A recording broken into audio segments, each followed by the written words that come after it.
Muy bienvenidos al programa Preguntas y Respuestas. Comenzamos. La primera la envía a Hernán y dice respecto a Hebreos 3, 12, 14. Algunos interpretan estos versículos como un aviso sobre el peligro de la incredulidad y la necesidad de la perseverancia. El pasaje advierte sobre tener un corazón incrédulo que se aleje de Dios. Sin embargo, también se anima a mantenerse firmes en la fe hasta el fin. Quienes creen que la salvación puede perderse, toman esto como un ejemplo de la posibilidad de caer. No obstante, otros sostienen que si una persona verdaderamente ha sido salvada, será preservada por la gracia de Dios. Muy bien, creo que es hora de dejar de confrontar seguridad de salvación y pérdida de salvación. Es una discusión que no conduce más que a enfrentamientos. La Biblia enseña que la salvación no se pierde ni puede perderse. He dado textos en muchas respuestas que afirman esta posición. Sin embargo, a pesar de eso, algunos siguen argumentando y buscando textos que justifiquen su posición de pérdida de salvación. Por tanto, debemos ir cortando esto que solo genera discusiones. En el pasaje que se cita, posiblemente algunos de los lectores estaban claudicando en su fe y pensando en volverse al judaísmo. Esto supone alejarse del Dios vivo y el escritor pide que presten atención para que eso no ocurra. Los destinatarios son participantes con Cristo, por tanto, la fidelidad de Cristo tiene que ser la fidelidad de quien vive a Cristo. Volverse a la ley es apartarse de la fe que justifica. La comunión con Cristo no se alcanza por perseverar en la fe, sino que se persevera en la fe porque estamos en comunión con Cristo. No usemos la Biblia para asentar nuestros conceptos, sino asentemos nuestros conceptos en lo que dice la Biblia. Nuevamente Hernán dice, quería preguntarle si en la parábola de los talentos y de las 10 minas lo que Jesús quería enseñar es exactamente lo mismo o hay matices. Siempre hay matices, sobre todo en parábolas. No se puede asentar una doctrina sobre una parábola. Como ya dije en la contestación a esto mismo que me hicieron en otra ocasión. Sin embargo, la idea general es la misma y se trata de la fidelidad y el trabajo hecho conforme a la voluntad de Dios para su gloria en el uso de los medios que Él nos ha dado. Angélica, estoy muy confundida por algo que nos enseñaron. Nos dijeron que no debía ni adorarse ni orar al Espíritu Santo, pero el Espíritu Santo es Dios. Bueno, tú misma te contestas a la pregunta. ¿A quién debemos adorar? A Dios. El Espíritu Santo es Dios, por tanto es una persona adorable. Él intercede por nosotros en nuestras oraciones, que deben ser, técnicamente hablando, dirigidas al Padre en el nombre del Hijo. Pero debemos adorar al Espíritu Santo, lo mismo que al Padre y lo mismo que al Hijo. Cristian Ferreduela. Un conocido tiene una situación bastante difícil y quería preguntarle para que me diera un poquito de luz sobre este tema. Un matrimonio comete adulterio, o bien él o bien ella. ¿Quedan legalmente divorciados al haber adulterio?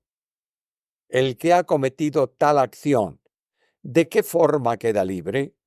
¿Tiene que esperar a que la otra persona que no ha cometido nada, sino que ha sido víctima, rehaga su vida de nuevo? ¿O queda libre en el momento en que la víctima le repudia sin la necesidad de rehacer su vida, teniendo claro que no queda unido con la persona que ha cometido adulterio? Mira, la solución de este problema corresponde al liderazgo de la Iglesia, que tienen que definirlo. El canal, como puedes comprender, no es un consultorio para problemas personales. Si no, tendríamos que estar respondiendo a consultas indefinidamente grandes y estaríamos metiéndonos dentro del terreno que corresponde al pastorado de la Iglesia. Lo único que puedo decirte es que la Biblia enseña que un pecado ocasional de adulterio debe ser confesado. Pedir perdón al cónyuge ofendido y éste debe, en un arrepentimiento sincero del que cometió la ofensa, perdonarle. El adulterio ocasional no disuelve el matrimonio. La disolución matrimonial se produce cuando un cónyuge, no importa cuál, se une definitivamente a otra persona. Estos son los principios generales, pero cada caso requiere necesariamente que sea tratado por el pastorado de la Iglesia. Ángela Silva: Jesús era rey, sacerdote y profeta.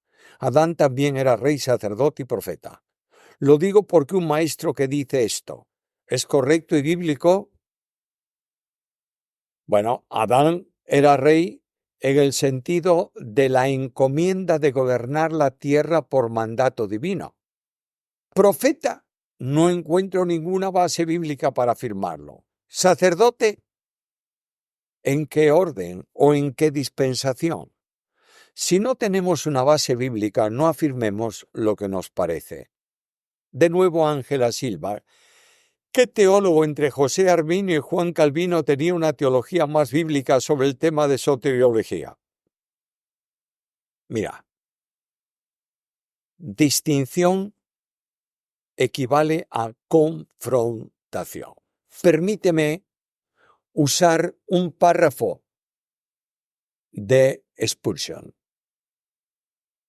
Dice así: es hora de romper estos sistemas y de llenar nuestros corazones con suficiente gracia para creer todo lo que enseña la palabra de Dios, la haya enseñado o no cualquiera de estos hombres, refiriéndose a Arminio y a Calvino.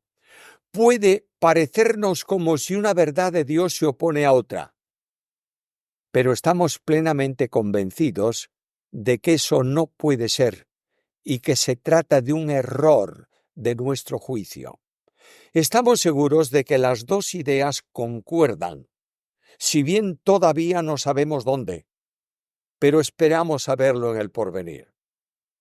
Satanás, y esto ya no lo dice Spurgeon, lo digo yo, Satanás utiliza las diferencias convirtiéndolas en discrepancias para producir división en el pueblo de Dios. Nosotros no lo hagamos. Escapémonos de estas polémicas inútiles y estériles. Manuel: en Génesis 3:24 este árbol es el mismo que Apocalipsis 22:2. Los árboles son distintos. En Génesis es un árbol físico, en Apocalipsis es probable que sea un asunto espiritual. En el estado eterno, pudiera ser, como lo permite la traducción, en vez de un árbol con 12 frutos, 12 árboles, en lugar de uno solo, que están a los bordes del río. El único árbol de vida eterna es Jesucristo y su obra redentora. La figura de un árbol de fruto abundante que da vida y de cuyas hojas hay sanidad perpetua es simbólico y admirable. Vídeos a mi amiga Jim. ¿Podemos dar una importancia especial a la primera mención de alguna palabra? Naturalmente. La primera mención de una palabra en la Biblia debe prestársele atención porque es donde nace y desde donde se extiende. La primera mención establece un fundamento teológico, proporciona un contexto original, establece un patrón interpretativo y revela un propósito divino. Voy a poner dos ejemplos. La palabra amor aparece por primera vez en la Biblia en Génesis 22:2, donde Dios dice a Abraham que tome a su hijo, a quien amas, y ofrécelo en sacrificio, vinculando el amor en esa palabra a la entrega o al sacrificio. La palabra sangre ocurre por primera vez en Génesis 4:10, la sangre de tu hermano Abel, en el caso de la muerte de Abel por su hermano. Esto establece una conexión entre la sangre y la justicia divina. Este principio evita que el intérprete tome interpretaciones aisladas o interpretaciones fuera de contexto. Vídeos a mi amiga Jim. Escuché una explicación de poner otra mejilla donde se dijo que por un asunto de costumbres era en cierto modo una resistencia no violenta y no como lo leemos hoy. ¿Hay apoyo histórico para esta forma de interpretar? Jesús dijo, al que te hiera en una mejilla, preséntale también la otra. Lucas 6:29. Cristo establece la actuación del creyente en las afrentas y provocaciones personales por ser discípulo de Cristo. Quien recibe la afrenta no devuelve el desprecio, simplemente se presenta a disposición de permitir con mansedumbre que le golpean en la otra mejilla. Es evidencia de la no resistencia. El espíritu humano impulsa a devolver el golpe con afán de venganza. Cristo reclama a los hijos del reino un espíritu generoso. No es algo novedoso, porque David escribió siglos antes: encomienda a Jehová tu camino, confía en él, y él hará. Exhibirá tu justicia como la luz y tu derecho como el mediodía. Guarda silencio ante Jehová y espera en él. Deja la ira, desecha el enojo, no te excite en gran manera para hacer lo malo. Salmo 37, 5 al 8. Dios se encargará de destruir a los malignos, mientras el justo tiene esperanza de vida. Alejandro R. H. Rugel. ¿Es bíblico que las mujeres enseñen algún curso bíblico en la congregación a un determinado grupo de creyentes? Te pregunto, ¿es antibíblico que lo hagan? ¿Hay alguna prohibición para que la mujer enseñe cuando no está reunida toda la iglesia? En el Nuevo Testamento se prohíbe la enseñanza en el ejercicio de autoridad para la iglesia, pero no cuando la iglesia no está reunida. Priscila, junto con su marido, enseñó a Apolos. Ricardo Moreno, cuando se ora al Señor, ¿puede utilizar oraciones como las que están en los Salmos o como las diferentes oraciones que hay en la Biblia? ¿O es lo que salga del corazón? ¿Cuál sería mejor forma para expresarse al Señor? Mira, puedes realizar oraciones citando textos bíblicos, pero lo que tienes que decir al Señor es lo que hay en tu corazón. No se trata de rezar, que es recitar oraciones preestablecidas, sino de orar, que es efectuar un diálogo personal con Dios. Ismael Orense. ¿Cómo mantener un matrimonio en Cristo y cómo poder servir desde la vista matrimonial a Cristo? El matrimonio en Cristo se establece por principio bíblico y por relación con Cristo. Es necesario que el marido entienda que es figura de Cristo y que la esposa entienda que es figura de la Iglesia. Es necesario que el marido entienda que su misión en el hogar no es mandar, sino amar. Y que la esposa comprenda que su misión no es exigir, sino dar. Los dos, marido y mujer, son siervos de Cristo y responsables del hogar y de la familia. Por tanto, deben ponerse de acuerdo en cómo servir en la obra, cuánto tiempo dar, cómo hacerlo, sin olvidar que ambos tienen responsabilidades familiares, que si no se atienden, se convierten en un mal testimonio para el mundo y un mal ejemplo para la familia. Nuevamente Ismael Orense. ¿Cómo poder saber si uno tiene un llamado al ministerio? ¿Puede ser que el que tiene el llamado lo sepa? Sin duda alguna. Dios pone carga espiritual que hace sentir su llamado para el ministerio, al que llama, y da a esa persona los dones necesarios para ello. Un llamado al ministerio debe ser conocido también por el liderazgo de la Iglesia. Juan Rojas. ¿Qué concepto se puede tener de los ángeles citados por los apócrifos como Uriel, Rafael o Baraquiel, citado en el libro de Enoc? ¿Son parte de los caídos inventados por el hombre o son efectivamente ángeles santos? De igual modo, ¿de dónde sacan los llamados libros de demonología los nombres literales de demonios? Me parece algo perturbador. Disculpe si la pregunta parece más una curiosidad, pero es una inquietud que siempre he tenido y no he hallado respuesta más si se enseñan en algunos seminarios cristianos. Ojo con lo que se enseña en los llamados seminarios cristianos. Si no está enseñado lo que se enseña con la autoridad bíblica, no tiene ninguna autoridad. Tradiciones judías y ese entorno son generalmente las fuentes que contienen los nombres de ángeles que no están en el texto bíblico. Esos nombres de ángeles y sobre todo de demonios no tienen ninguna autoridad para ser aceptados como tales, porque no están en escritos inspirados. Juan Rojas.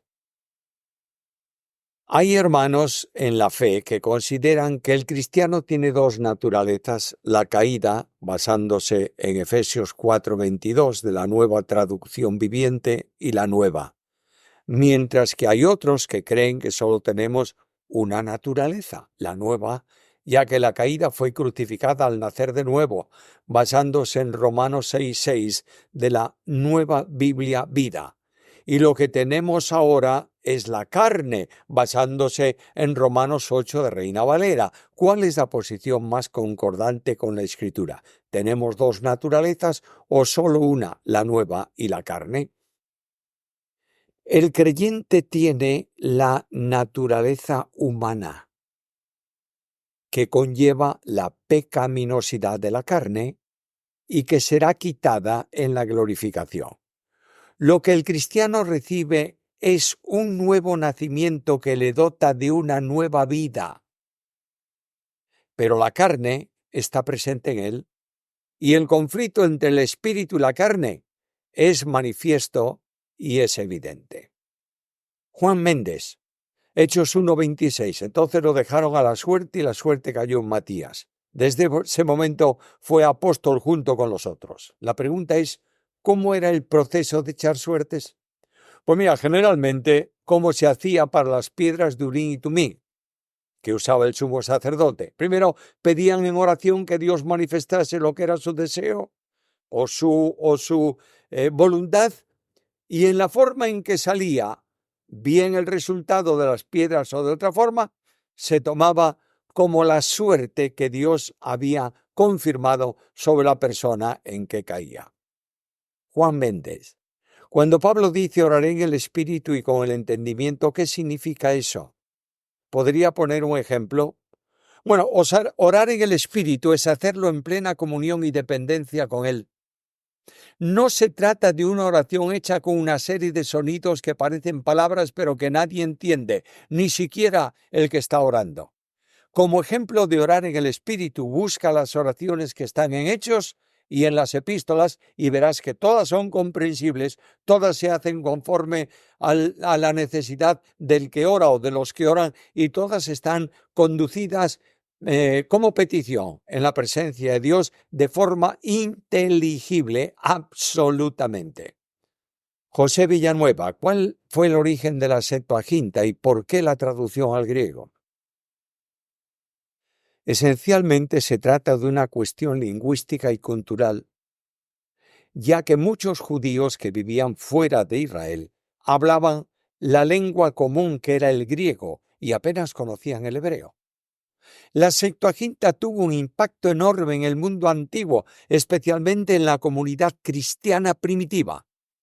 De hecho, muchas de las citas del Antiguo Testamento que se mencionan en el Nuevo Testamento provienen de la Septuaginta, no de la versión hebrea, ya que los primeros cristianos, que también hablaban griego, usaban esa versión como su Biblia de referencia y muchas citas de los apóstoles del Nuevo Testamento están tomadas de esa versión. Por tanto, la Septuaginta era una necesidad para el tiempo en que fue traducida. José Villanueva, ¿cuáles son los textos más usados para decir que la salvación se pierde? A mí siempre me dicen, cuando hablo de seguridad de salvación, Hebreos 2:3. Sería bueno un vídeo o programa para ver cuáles son los textos más usados, de los cuales algunos afirman la pérdida de salvación, pues veo que algunos descontextualizan un poco los textos con referencia a ese tema. Mira, no voy a entrar en este tema nuevamente porque ya lo he contestado en la primera pregunta de este programa. Nicolás Riquelme, mi pregunta es sobre la muerte de Ananías y Zafira. La Biblia enseña que su pecado fue tentar o mentir al Espíritu Santo, pero ¿por qué este pecado fue digno de muerte? Me parece un caso sui generis, pues no recuerdo otro ejemplo de estas características en el Nuevo Testamento. He leído a algunos sostener que ambos, a pesar de todo, fueron salvos. ¿Está de acuerdo usted con esta postura? Y lo último, ¿cómo compatibilizar este episodio con las continuas referencias de la palabra a la eterna misericordia de Dios, especialmente en el Salmo 136? Hay asuntos en el libro de Hechos de los Apóstoles que son irrepetibles o que no se produjeron de ese modo después del tiempo de ese libro. La muerte de ambos era lo que la iglesia primitiva necesitaba ver para entender que el Espíritu Santo es Dios en unidad con el Padre y el Hijo. Que mentir a Dios no era asunto de poca importancia, sino de extrema gravedad. Por tanto, aunque pudiera parecer una falta de amor, es la evidencia de cómo se siente Dios con la mentira de sus hijos. Algo semejante ocurrió con los divisionarios de Corinto. Lo mismo con el hombre que vivía con la mujer de su padre. No podemos dejar de entender que Dios es tanto misericordioso como justo. No es más una cosa que otra. Él actúa siempre, en todo, con justicia y con misericordia. Posiblemente ambos, Ananías y Zafira, fuesen salvos, pero cayeron en la tentación de Satanás y pecaron.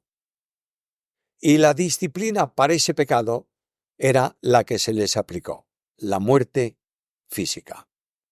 Iker Gerard, ¿por qué el Padre no atrae a todos a Cristo? ¿Por qué solo a algunos? El Padre atrae a Cristo a los pecadores. En ningún lado se dice que solo trae a algunos, aunque es evidente que son muchos los que no van a Cristo, y no todos van a Cristo.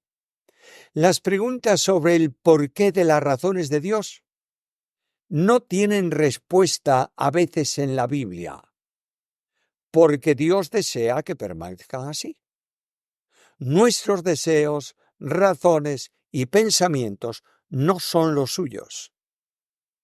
A última hora la pregunta importante no es por qué no atrae a todos, sino por qué no condena a todos, que es lo que realmente merecemos. Terminamos aquí el programa de hoy. Os invitamos a estar presentes en la próxima emisión del programa Preguntas y Respuestas. Hay más muy interesantes y mientras tanto pedimos una bendición especial del Señor para cada uno de vosotros.